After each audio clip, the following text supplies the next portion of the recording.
오늘 말씀을 통하여 피조물이 고대하는 바에 대해서 말씀 좀 살펴보도록 합시다. 우리가 지난 시간에 19절과 20절 말씀에 대해 살펴봤고, 또한 지난 시간에는 23절 말씀에 대하여 살펴봤습니다. 그리고 오늘 이제 그 가운데에 있는 중요한 내용은 22절, 21절과 22절 말씀을 중심으로 하지만 앞의 내용과 연결해서 피조물과 우리의 관계에 대해서, 또한 피조물의 상태에 대해서 말씀을 좀 같이 살펴보려고 합니다. 바울이 지금 19절과 20절 말씀에서 말하는 의도와 또한 목적에 대해서 좀 더 생각해 보도록 합시다. 다시 19절 말씀, 20절 말씀을 다시 한번 같이 찾아낼까요? 같이 읽겠습니다. 시작. 피조물이 고대하는 바는 하나님의 아들들이 나타나는 것이니 피조물이 험한 데 굴복하는 것은 자기 뜻이 아니요 오직 굴복하게 하시는 이로 말미암이라. 아멘. 바울은 지금 피조물에 대하여 지금 말하고 있습니다. 이것을 단순히 그냥 피조물 상태에 대해서 말하고 있는 것이 아니라 이걸 통하여 우리는 몇 가지 내용들을, 한 4가지 내용들을 추론할 수 있어요. 무엇을 추론할 수 있냐면, 지금의 현대에 우리가 살고 있는 이 세계에 대한 이해에 대하여 이 본문이 지금 우리 가운데 말씀해 주고 있는 것이에요. 이런 구절들이 사실은 우리로 하여금 성경에서, 신약 성경에서는 이런 내용들이 그게 드뭅니다. 피조물에 대해서 현 시대를 어떻게 이해하고 앞으로의 삶들에 대해서 세상이 어떻게 돌아갈 것인가 하는 부분에서 우리는 유추할 수 있는 본문들이 많지는 않습니다. 그 본문 중에 인간만이 아니라 피조물 전체에 하나님이 지으신 피조 세계가 어떻게 될 것인가, 어떤 과정 속에 있는 것인가 하는 부분에 대한 이해는 로마서 8장에 이 말씀이 유일하다고 우리가 생각할 수 있습니다. 본문에 보면 피조물이 고대하는 바는 하나님의 아들들이 나타나는 것, 피조물이 기대하고 또 사모하고 있는 것은 하나님의 아들들이 나타나는 것입니다. 피조물이 험한 데 굴복하는 것은 자기 뜻이 아니요 오직 굴복하게 하시는 이로 말미암이라.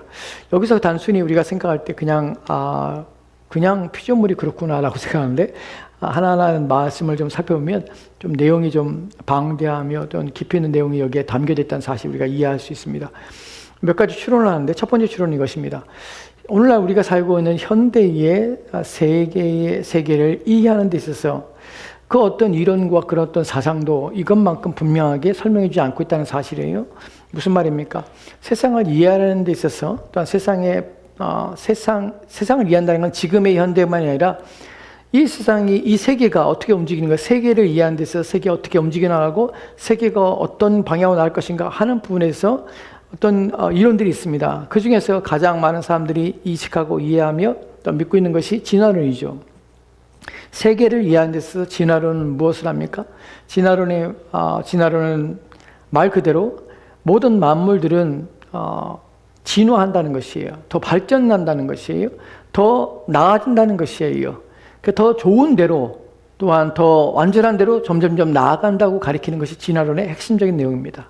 왜냐하면 진화라는 것은 퇴보되는 것이 아니라 발전을 향하여서 나가기 때문에 그래요. 불필요한 것들은 퇴화되며 필요한 것들은 서로 만들어지고, 또한 그것들이 개발되며 또 발전하여서 완성의 상태로 나간다는 것이 진화론이 가지고 있는 가장 중요한 핵심적인 부분 중에 하나입니다. 여러분, 그러나 우리가 세상을 볼 때에 세상이, 우리가 살고 있는 세계가, 또한 모든 피조 세계가 점점 발전적으로 나아가고 있는가 하는 부분에서 우리는 의문을 품습니다. 그렇지 않다는 사실을 알고 있죠. 왜냐하면 지금 우리가 살고 있는 이 시대를 통하여서 보더라도 점점 발전되거나 점점 나아지는 것이 아니라 어떻게 보면 점점 위기 가운데에 놓여 있다는 사실을 우리는 더 많이 압니다. 이런 것 통해서 우리는 진화론의 문제가 현 세계를, 우리가 살고 있는 오늘날 현대의 이 세상을 이해하는 데 있어서 그 어떤 이론도 본문처럼 우리 가운데 명확하게 해답을 주는 것이 없다는 것이에요. 무엇에 대한 해답입니까? 세상은 완전해서 점점점 불완전해서 점점점 완전을 향해 나가는 것이 아니라 완전해서 불완전이 극심화되는 상태로 나가고 있다는 것이 성경이 말하고 있는 중요한 내용들이에요. 왜요? 타락으로 말미암아서, 범죄로 말미암아서 온 피조 세계는 엉망이 되었고, 그러므로 완전한 하나님의 지으신 창조의 그 아름다운 상태가 훼손되었고, 그것이 파괴되며, 그래서 부패되며 썩어짐으로 나가고 있다는 사실입니다. 성경이 보는 관점은 우리에게 무엇을 보냐면 세계에 대한 이해예요. 이 세계가 어떻게 되어질 것인가 하는 부분이에요. 세계는 점점점 완성나가는 것이 아니라 점점점 부패함과 악함으로, 또한 썩어짐으로, 또한 그리하여 불완전함으로 치닫게 되는 것이 우리가 살고 있는, 우리가 보고 있는 이 세계 속에서 우리가 경험하게 되는 것입니다. 여러분, 역사 속에서 예전의 전투의 상황들은, 전쟁의 상황들은 그렇게 많은 심각한 죽음이나 이런 것들이 오늘날처럼 그렇게 심각하지 않습니다. 현대에는 살상 무기들이 얼마나 개발이 무제한적으로 이루어지고 있고, 그래야 한 번의 폭탄으로 말미암아 수십만 명이 한 번에 몰살당할 수 있는 그런 무기가 개발되고 있습니다. 여러분, 세계 1, 2차 대전, 양차 대전을 통해서 몇만 명이 죽었냐면 5천만 명이 죽었어요. 5천만 명이 죽었어요. 5천만 명이 대한민국 인구가 다 죽은 것이 1, 2차 양차 대전을 통해서. 또한 문명이 발달하면 발달할수록, 세상이 점점점 진화되면 진화될수록 더 좋은 것이 아니라, 우리는 2, 3년 전만 해도, 3년, 4년 전만 해도 우리는 코로나 때문에 극심한 전 세계가 고통했습니다. 여러분, 전 세계가 코로나에 감염된 사람이 얼마인지 아십니까? 7억 명이 감염됐어요. 7억 명. 그 중에 죽은 사람이 700만 명이에요. 다행히 백신이 나오고 그나마 의료 체계가 있어서 그렇게 사람들이 죽지 않았습니다. 그렇다고 해서 발전되고 있어서 아무 문제가 없을 것이 아니라 그렇지 않죠. 끊임없이 질병에 대해서 끊임없이 다른 문제들이 계속해서 인간 세계를 파괴하고 있다는 사실입니다. 이걸 통해서 우리는 피조 세계를 바라보는 눈들이 어떠냐면, 완전한 데서 불완전한 상태로 끊임없이 가고 있다는 사실이, 무엇 때문에? 인간의 타락과 함께 자연은 저주받아서 그로 말미암아, 그 결과로 말미암아서 점점점 피조 세계는 더 엉망이 되고 또 문제를 일으키게 됐다는 사실입니다. 하나님께서는 범죄한 인간의 결과로 말미암아 이 땅을 그들이 살고 있는 땅을 저주하심으로, 인간이 하나님으로부터 받게 된 누릴 수 있는 이 자연의 이 유익에 대해서 그것이 다 그들에게서 뺏기가 되고 상실하게 됐다는 사실이에요. 그래서 인간은 자연에 대해서 노동과 또한 수고함으로, 열심히 노력함으로만, 땀을 흘리며 노력함으로 하냐면서 인생 살 수밖에 없는 그런 상황이 되어 있고, 또 자연은 지금도 회파되고 있다는 사실입니다. 그 첫 번째, 본문에서 우리가 이 세계를 이해하는 차원에서 현대의 세계를 어떻게 이해할 것인가 하는 부분에서 완전에서 불완전으로 나가 있다는 사실을 우리는 인식하게 된다는 사실이에요. 그것에 대해서 지금 말하고 있습니다. 둘째로 우리가 본문을 통해 보게 되는 추론하게 되는 중요한 내용은 무엇이냐면, 창세기의 초반에 3장에, 특별히 3장에 있어서 1장, 2장, 3장 전체에 있어서 창세기 초반에 있는 모든 내용들의 신화가 아니라는 사실이에요. 역사적인 사실이라는 사실을 우리는 본문을 통해 알게 되는 것이에요. 왜 오늘날 세상은 이럴까? 왜 세계는 이렇게 되고 있을까? 왜 세계는 이런 방향으로 나갈 수밖에 없는 것인가? 하는 부분에서 무엇을 이해할 수 있는가 하는 부분에서는 우리는 그것이 성경에 기록된 대로 창세기 3장에서 특별히 인간의 타락 이후에 자연계에 미치는 영향들을 생각할 때에, 또한 그 말씀의 결과로서 지금의 현실과 지금의 되어지는, 지금 앞으로 나아가고 있는 그 상황들을 생각할 때에 창세기 3장에 있는 것들은, 내용들은 신화가 아니라는 사실이에요. 사람들은 그것에 대해 믿지 않습니다. 믿으려 하지도 않습니다. 인간의 타락과 범죄에 대해 생각하지 않습니다. 그러나 바울이 말하고 있는 바와 같이 피조물이 고대하는 바, 피조물이 지금 험한 데 굴복하는 것들, 피조물이 썩어짐에 종노릇하는 것들을 우리가 바라볼 때에 창세기 3장의 역사는 이것이 신화가 아니라 사실로서의 역사라는 사실을 우리가 인식하게 된다는 것이에요. 그러므로 성경이 참이라는 사실을 우리는 더 분명하게 이해하며 확신하게 된다는 사실입니다. 그것이 바로 피조물을 통해서 우리가 보게 되는 것이에요. 세 번째로는 진화론의 문제를 다시 한번 거론하면, 진화의 문제에 있어서 진화론이 주장하는 것들은 이런 것입니다. 인간이나 피조물이나 또한 온 우주에 대한 소망을 가지고 있는 진화론입니다. 또 발전할수록 또 완전함으로 나감으로 말미암아서 온 세계는, 온 우주는 점점 좋아지며 또 나아질 것이라는 가르침입니다. 그것을 사람들은 믿고 있습니다. 놀라운 것은 진화론이 이론이라는 사실이에요. 진화론이라고 부릅니다. 학설이라는 사실이에요. 무슨 말입니까? 검증되지 않았다는 말이에요. 검증되지 않았는데 불구하고 500명이라는 사람들이, 지금은 더 많은 사람들이 진화론을 통하여서 박사학위를 받았다는 것이, 그 사람들이 가만히 생각해 볼 때, 그런 논리적인 것만 따져봐도 왜 증명되지 않은 이론을 가지고 그것에 대하여 연구하고 그것에 대하여 학문적인, 증명되지 않은 또 다른 이론을 만들었는데, 거기서 누가 그것을 확인해주고, 누가 검증하고, 누가 그것이 사실임을 입증하였기에 학위를 주는 것입니까? 누가 하는 것입니까? 자기들끼리 하고 있는 것이, 자기들끼리.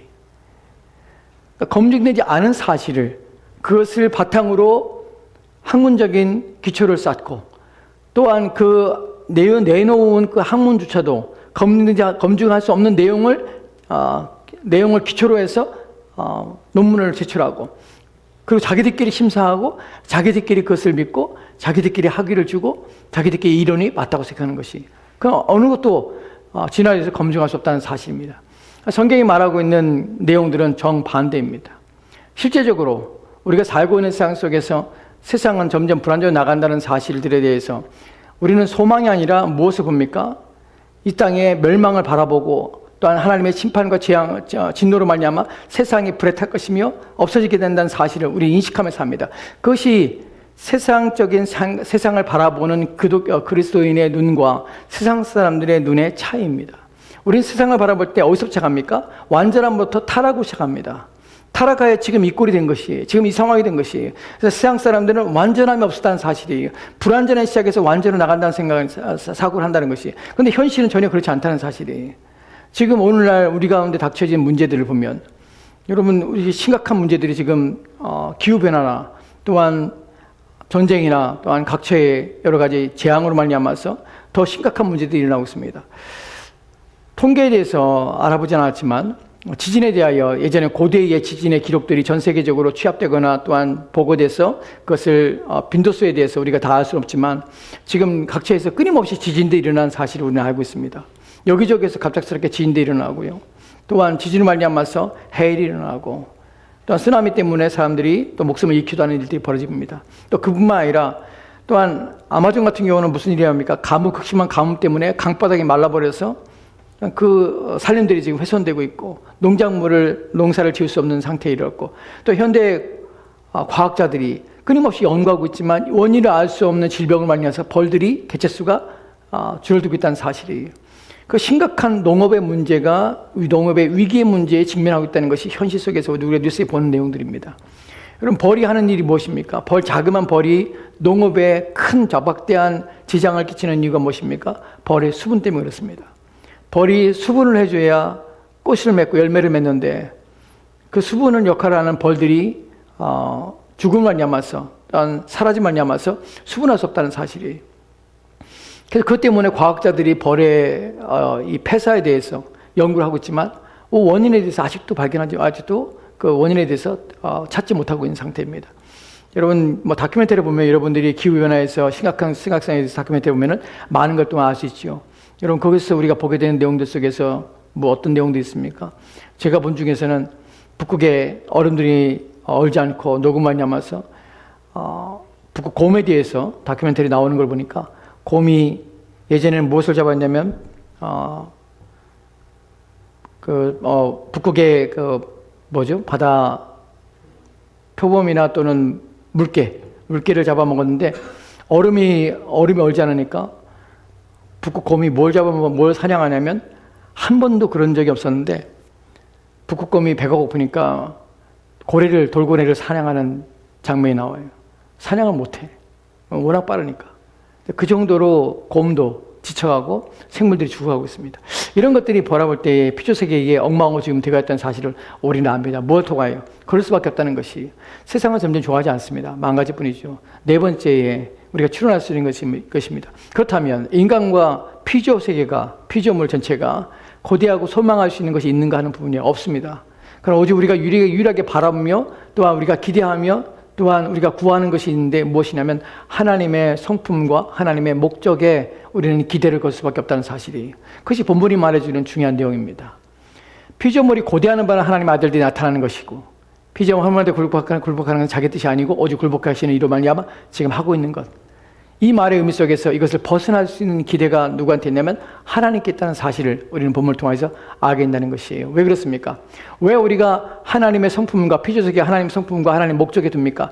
하나님의 영광이라는 목적과 또한 하나님께서 그분의 성품이 거룩이라는 성품적인 속성을 우리가 생각할 때에 피조세계가 엉망으로 되어지는 것을 그분이 지으신 창조세계가 엉망이 되어지고 그분의 아름다움과 세상을 지을 때 그분의 능력과 신성이 나타나서 보여지는 그 모든 것들이 훼손되는 것을 바라볼 때에 그분의 거룩한 성품과 그분의 영광을 추구하며 영광을 원하시는 그분의 목적에 의해서 이 땅은 그렇게 버려지거나 또한 엉망으로 망쳐지거나 그런 허무한 가운데서 끝장이 날 것이 아니라는 사실이에요. 그분께서는 반드시 그 거룩한 속성 때문에 성품 때문에 온 땅을 회복하시며 고치시며 또한 이것을 온전함으로 하나님께서는 완성시켜 나갈 것을 우리가 고대하게 되는 것이, 이것이 본문에서 우리가 보게 되는 중요한 내용입니다. 누구한테 기대를 합니까? 사람이 아니에요. 기술 개발이 아니에요. 누구한테입니까? 하나님께 기대하는 것이 무엇에 대해 그분의 목적과 또한 그분의 성품에 우리는 기대하는 것입니다. 그분은 거룩하신 분이기 때문에 자신이 지으신 모든 것들을 이렇게 부패하며 썩어질 것으로 그냥 내버려두지 않으실 것이라는 사실이에요. 굴복하는 것은 자기 뜻이 아니오 오직 굴복하게 하시는 이로 말미암아라. 그런데 이들이 피조물들이 뭐하고 있습니까? 고대하고 있는 것이에요. 무엇을 고대합니까? 하나님께서 회복하시다 그것을 고대하는 것이에요. 그 고대의 목적은 무엇입니까? 고대의 기대는, 고대할 수 있는 근거는 무엇입니까? 바로 하나님의 성품과 하나님의 목적이에요. 그것 때문에 피조물도 고대하고 있고 우리도 고대하고 있는 것입니다. 하나님께서는 세상을 그냥 내버려두지 않을 것이라는 사실을 우리는 이걸 통해서 알게 되는 것입니다. 지금 그 다음에 21절 말씀에는 이렇게 읽겠습니다. 같이 들어갑시다. 시작. 그 바라는 것은 피조물도 썩어짐의 종노릇한 데서 해방되어 하나님의 자녀들의 영광의 자유에 이르는 것이니라. 아멘. 본문 오면 그 바라는 것은 피조물의 썩어짐의 종노릇한 데서 해방되어 하나님의 자녀들의 영광의 자유에 이르는 것이라고 합니다. 그 바라는 것이 있습니다. 무엇이 바랍니까? 피조물이 바라고 있는 것이에요. 여러분, 우리가 앞서 살펴봤듯이 19절에서 20절 말씀에서 우리가 보다시피 피조물이 고대하고 있습니다. 근데 그들이 바랄 수 있는 또 여기서 바라보고 있습니다. 그 바란다는 것은 소망한다는 것이, 소망할 수 있는 근거는 무엇입니까? 다른 것이 아니라 하나님부터 오는 약속이고 하나님의 성품입니다.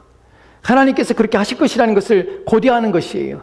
왜냐하면 하나님만이 그렇게 할 수 있다는 것이에요. 왜냐하면 그분이 지으신 피조세계고 그분의 목적에 따라 세우신 것이기 때문에 하나님의 성품에 따라 하나님의 목적에 따라 이 땅의 모든 피조세계 이렇게 망하지 않을 것이라는 사실을 우리가 압니다. 어떻게 피조물 또한 압니까? 하나님의 약속 때문에 그렇습니다.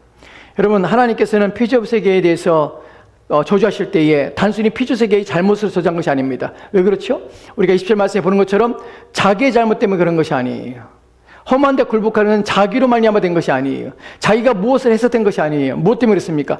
인간이 타락함을 말미암아서 인간에 의해서 인간이 추구할, 인간이 얻을 수 있는 자연으로부터 얻을 수 있는 이익에 자연으로부터 얻을 수 있는 유익함의 그 자리에서 지위에서 박탈됨으로 말미암아 박탈되게 하기 위해서 하나님께서는 그 인간과 맞물려 있는 자연 세계를 저주하심으로 자연이 허망한 것에 또한 썩어질 것에 굴복하고 있는 썩어질 것에 종노릇하고 있고 허무한 것에 굴복하고 있는 것입니다. 바로 인간과 연결되기 때문에 그래요. 그렇다면 본문에서 말하는 것처럼 20절 말씀에서 21절 말씀에서 하나님의 자녀들의 영광의 자유에 이르는 것이라고 합니다. 바라는 것이 무엇입니까? 하나님의 자녀들의 영광의 자유에 이르는 것, 이것을 고대하고 있는 것이에요. 왜 그럴까요? 연결되기 때문에 그래요. 피조물은 인간의 타락과 더불어서 저주를 받은 바 되었고 또한 인간의 회복과 더불어서 다시 복원되며 또한 다시 하나님의 아름다운 형태로 형상을 회복하는 일들을 경험하게 될 것이라는 사실입니다. 어떻게 우리가 알 수 있습니까? 창세기 3장에 인간의 타락에 대해 생각해 볼 때 우리가 기록된 말씀을 살피면 이렇습니다. 인간이 범죄했습니다. 하나님께 그들에게 오셨습니다. 또한 그들의 죄로 말미암아 그 결과들에서 하나님께서는 그들이 맞이하게 될 결과들에서 하나님께서 선언하십니다. 그래서 그들은 범죄한 결과로서 그들은 아담에게 하나님께서는 땀을 흘리며 얼굴에 수고를 하며 얼굴에 땀을 흘려야 수고함으로 자연으로부터 식량 얻을 수 있는 지경에 이르게 되었습니다. 또한 그는 노동을 통해서 극심한 노동을 통해 자연과 싸워야 됐습니다. 왜냐하면 자연에서는 땅에서는 엉겅퀴를 내고 가시를 내기 때문에 끊임없이 인간은 그런 싸움들을 자연과 함께 하는 일들을 행하게 됐다는 사실입니다. 여기서 땅은 자신이 한 것이 아니라 이 자연 세계는 자신들이 무엇인가를 행함을 냠아서 이런 지경에 빠진 것은 아니지만 인간 때문에 인간의 자연을 통하여서 얻게 된 누릴 수 있는 그 지위에서 박탈됨으로 말미암아 인간의 저주가 땅에도 연결되어서 함께 저주를 받아서 자연세계에 함께 저주 속에 들어가게 된 것입니다. 그러나 그것은 끝이 아니라 하나님께서는 그 외에 하나님께서 약속하십니다. 피조세계도 약속이 있는 것이에요.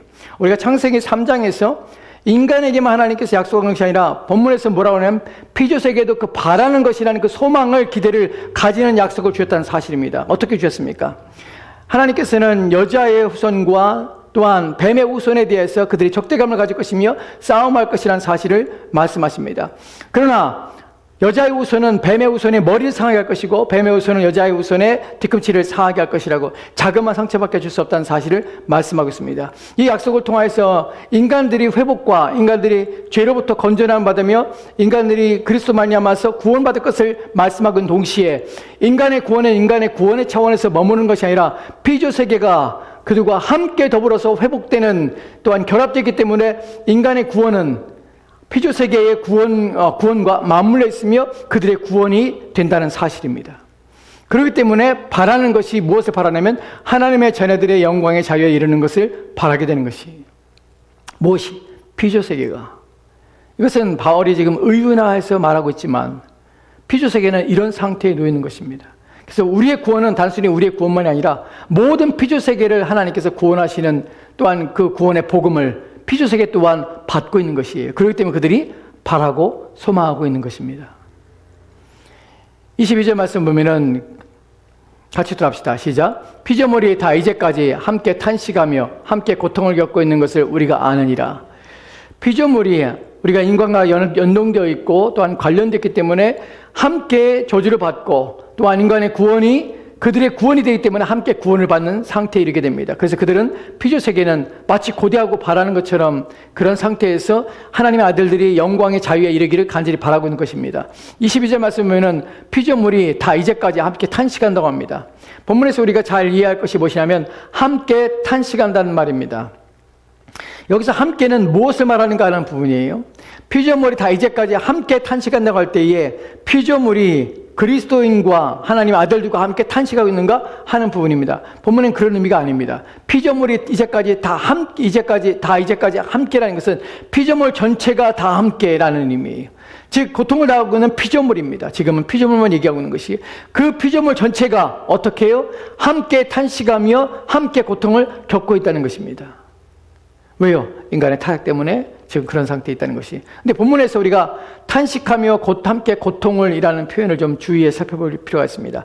왜냐하면 사람들 생각할 때에 피조물이 탄식하며 피조물이 고통을 당한다. 피조물이 탄식한다는 것은 어려움 상황에 처해 있는 것이죠. 한탄하는 것입니다. 썩어짐의 종류 타고 있고요. 허무한데 굴복하고 있습니다. 그래서 죽어가는 것이에요. 완성을 나가지 못하고 끊임없이 망하고 부패하며 썩어지고 있는 것이에요. 그 상태가 반복되고 있는 것이에요. 그런 상태에 고통을 당하고 있습니다. 여기서 우리가 함께 고통한다 할 때 피조물이 고통이 단지 우리가 사람들 통하여서 짐승을 잡아먹고 또한 가축을 기르면서 죽임을 당하고 하는 것들을 통하여서 인간을 통하여서 피조물이 고통을 당하는 그런 의미만 말하고 있는 것은 아닙니다. 본문에서 말하고 있는 고통이라는 단어는요 특별합니다. 고통이라는 이 단어는 우리가 갈라디아서 4장 19절 말씀에는 고통이라는 단어를 이렇게 번역하는 것을 보게 됩니다. 갈라디아서 4장 19절 말씀 같이 들어갑시다. 시작. 나의 자녀들아 너희 속에 그리스도의 형상을 이루기까지 다시 너희를 위하여 해산하는 수고를 하노니 아멘. 바울이 지금 갈라디아 교인들을 향해서 나의 자녀들아 너희 속에 그리스도의 형상을 이루기까지 다시 너희를 위하여 해산하는 수고를 한다고 합니다. 본문에서 수고라는 단어가 아니에요. 해산이라는 단어입니다. 갈라디아 4장 19절 말씀에서 해산이라고 번역된 이 단어가 로마서 8장 22절 말씀에서 고통이라는 단어와 동일한 단어입니다. 그렇다면 로마서 8장 22절 말씀 다시 볼까요? 22절 말씀에서 22절이요. 위에입니다. 위에. 함께 고통을 겪고 있는 피조물 전체가 어떻게 해요? 탄식하며 해산을 하고 있다는 사실이. 해산의 고통을 느끼고 있다는 것이에요. 무슨 말입니까? 바울이 지금 여기서 의인화하고 있습니다. 피조물을 마치 사람처럼 의인하고 있는 것이 해산하고 있는 마치 여인이 출산하기 위해서 무엇인가 새로운 생명을 끊임없이 산출시키고 끊임없이 낳고 있는 상태를 지금 표현하고 있는 것이에요. 피조물이 어떻게 그렇게 그러고 있습니까? 무엇을 지금 본문에서 말하고 있는 것입니까? 여러분, 가만히 피조물 생각할 때요, 계절의 변화를 생각하면 우리가 이해할 수 있습니다. 우리가 봄이라는 것을 생각할 때 봄은 만물이 소생합니다. 우리는 만물이 소생하는 때라고 합니다. 그래서 모든 나무들은 죽었던 것처럼 나무들은, 앙상한 나뭇가지들은 잎을 내기 시작합니다. 그 딱딱한 가지를 뚫고 껍질을 뚫고 자그만 그 연한 새싹들이 터는 것을, 움트는 것을 보면 신비하기도 합니다. 왜냐하면 어떻게 저 딱딱한 가지 껍데기를 어떻게 그저 연한 그 잎이 그것을 뚫고 나올 수 있을까 하는 것 때문에 대단히 놀랍습니다. 봄이 되면 만물은요, 생산하기 시작합니다. 무엇인가 산출하려고 합니다. 그래서 힘을 막 내기 시작하고 무엇인가 영원한 것들을 그들의 창조의 속성 가운데 담아내고 있는 그들의 성장, 완성함들을 끊임없이 산출하려고 끊임없이 온 힘을 기울입니다. 만물이 막 푸른 빛으로, 또한 생명 있는, 생동감 있는 역동적인 모습으로 만물이 다 일어납니다. 살아나는 것이죠. 이것이 바로 해산하는 고통처럼 무엇인가 영원한 것을 산출하고 애를 쓰는 자연의 모습인 것이. 그런데 문제는 무엇입니까? 여름을 가고 가을이 갑니다. 그래서 열매를 맺고 풍성하며, 그래서 만물이 영원한 것처럼 그렇게 막 보여지고 나타납니다. 그런데 겨울이 가면 또다시 그 모든 생산과 산출은 다 물거품이 되어버리는 것이, 다시 죽음의 어두움 속으로 들어가게 되는 것이, 이것이 지금 바울이 말하고자 하는 의미예요. 만물이 지금 무엇인가 역동적으로 자기의 주신, 또한 역동적으로 영원한 것들을 끄집어내기 위해서 끊임없이 노력하고 있습니다. 그런데 안 되는 것이에요. 그래서 고통하고 있는 것이, 그래서 해산의 수고만 하고 있는 것이. 우리는 계절을 볼 때마다 1월이 맞아서 지금 이제 2월이 됐는데, 새해가 되면 우리는 새롭게 출발하며 새로운 결심들을 합니다. 이 만물도 마찬가지예요. 봄이 되면 새로운 출발을 하고 새로운 시작하며, 그래서 영원한 것들을, 썩지 않을 것들, 부패하지 않을 것들을, 허무하지 않은 것들을, 썩어지면 종료하지 않을 것들을 출산하기 위해서 끊임없이 애를 쓰고 있는 것이. 그런데 문제는 그것이 결코 뜻을 이루지 못한다는 사실이에요. 왜 그렇습니까? 아직 하나님의 아들들이 완성한 구원으로 이루지 못하기 때문에 그래요. 우리의 구원이 모든 피조물의 영원한 완성과 또 영원한 온전함에 이르렀다는 사실, 그것이 인간의 타락이 주는 자연에게 미치게 한 아주 자연에게 자기가 굴복하게 하는 자로 말미암아서, 자기가 한 것이 아니라 굴복한 자로 말미암아서 그렇게 된 사실을 우리가 본문을 통해 보면서 인간의 타락이 얼마나 하나님이 지으신 만물에 심각한 피해를 끼쳤으며 얼마나 망가지게 했는지를 우리가 보게 되는 것이, 인생을 살면서 우리는 자연 만물들과 또한 짐승들을 바라보며, 또한 세상의 모든 만물들을 바라보며 그것들이 태어나고 또한 생명 있고 생동감 있는 모습을 보다가 어느 사이에 죽어가 썩어지며 부패하며 상하는 모습을 봅니다. 그때 우리는 그것들을 볼 때에 마음이 좋지 않습니다. 또한 피하고 싶고, 그들의 썩어짐을 볼 때마다 우리 마음속에는 그것들에 대하여 안타까움이 있을 뿐만 아니라 또한 그것들에 대하여 속상함도 있고, 또한 그런 모습을, 그런 마음을 가집니다. 왜 그렇습니까? 바로 인간의 타락의 결과로 말미암아 세상이 이렇게 자연 만물이 이런 고통 가운데 있다는 사실을 우리는 무엇을 통하여? 하나님 말씀을 통하여 인지하게 되는 것이에요. 우리는 이런 사실을 통하여서 무엇을 이것이 어떠한 결과와 또한 일들로 말미암아 나타나길 소망합니까? 우리의 구원의 완성이 속히 오기를 더욱더 간절히 바라게 되는 것이. 왜냐하면 그래야만 만물이 더 이상 허무한 데 굴복하지 않고 썩어짐에 종노릇하지 않게 되기 때문에 그래요. 그게 만물이 고대하고 있는 것입니다. 21절 말씀 볼까요? 그 바라는 것은 피조물도 썩어짐에 종노릇한 데서 해방되는 것, 벗어나는 것이에요. 하나님의 자녀들의 영광의 자유에 이르는 것이다. 하나님의 자녀의 영광, 자녀들의 영광의 자유에, 영광스러운 자유에 하나님의 자녀들 또한 고통하고 있죠. 우리 또한 고통하고 있습니다. 근데 그 고통에서 우리 또한 벗어나기 원하고 영원한 것들을, 썩지 않을 몸을 입기를 우리 또한 소망하고 있습니다. 자연도 우리와 동일하게 그렇다는 것이. 그래서 23절 말씀 보면은 23절 말씀 볼까요? 같이 돌아합시다. 시작. 그뿐 아니라 또한 우리 곧 성령의 처음 익은 열매를 받은 우리까지도 속으로 탄식하여 양자될 것 곧 우리 몸의 속량을 기다리니라. 아멘. 그뿐 아니라 우리 또한 그 성령의 첫 열매로 성령의 첫 선물을 성령을 첫 선물로 받은 우리도 속으로 탄식하여 양자될 것 그 우리 몸의 속량을 기다리니라. 그럼 앞에 있는 영광의 자유에 이르는 것은 하나님의 아들들의 영광의 자유라는 것은 바로 우리가 양자될 것과 하나님의 우리의 몸의 속량을 우리 몸의 구속을 기다리는 것 그것을 또한 누가 자연 만물이 고대하며 그것을 바라보고 있다는 사실. 이것이 자연계와 인간과의 관계며 오늘날 우리가 현 상황 속에서 이 세상을 바라보는 우리의 마음, 우리의 생각이며 우리의 사고입니다. 성경이 이렇게 우리 가운데 가르쳐주고 있는 것입니다. 우리는 영광의 자유가 하나님 아들의 영광스러운 자유로움이 임하기를 그리하여 우리 몸의 속량을 간절히 기다리고 있습니다. 이것이 무엇을 말합니까? 마태복음 13장 41절과 43절 말씀은 이렇게 읽겠습니다. 같이 들어갑시다. 시작. 인자가 그 천사들을 보내리니 그들이 그 나라에서 모든 넘어지게 하는 것과 또 불법을 행하는 자들을 거두어 내어 풀무불에 던져 넣으리니 거기서 울며 이를 갈게 되리라. 그때의 의인들은 자기 아버지 나라에서 해와 같이 빛나리라. 귀 있는 자는 들으라. 아멘. 인자가 그 천사들을 보내리니 추수됩니다.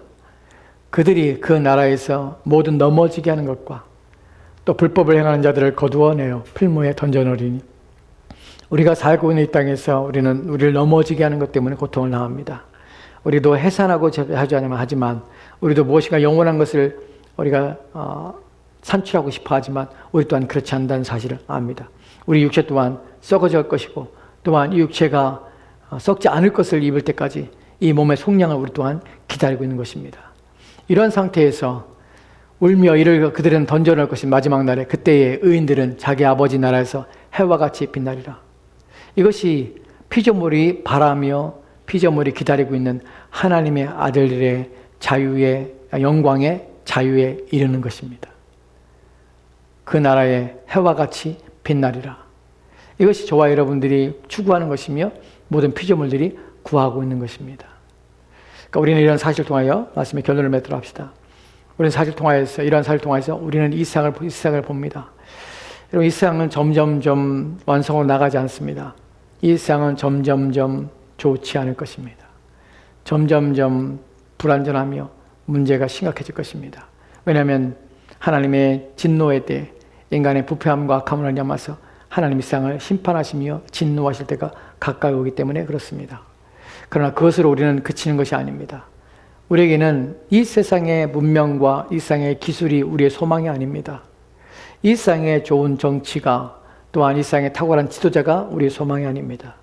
우리의 이 피조물과 우리의 유일한 소망은 누구입니까? 하나님이십니다. 그분 무엇 때문에 그분을 우리가 소망합니까? 유일한 소망이 됩니까? 그분의 성품과 그분의 목적 때문에 우리에게는 소망이 있습니다. 그분은 그분의 거룩하심 때문에 세상을 망하게 내버려 두지 않을 것입니다.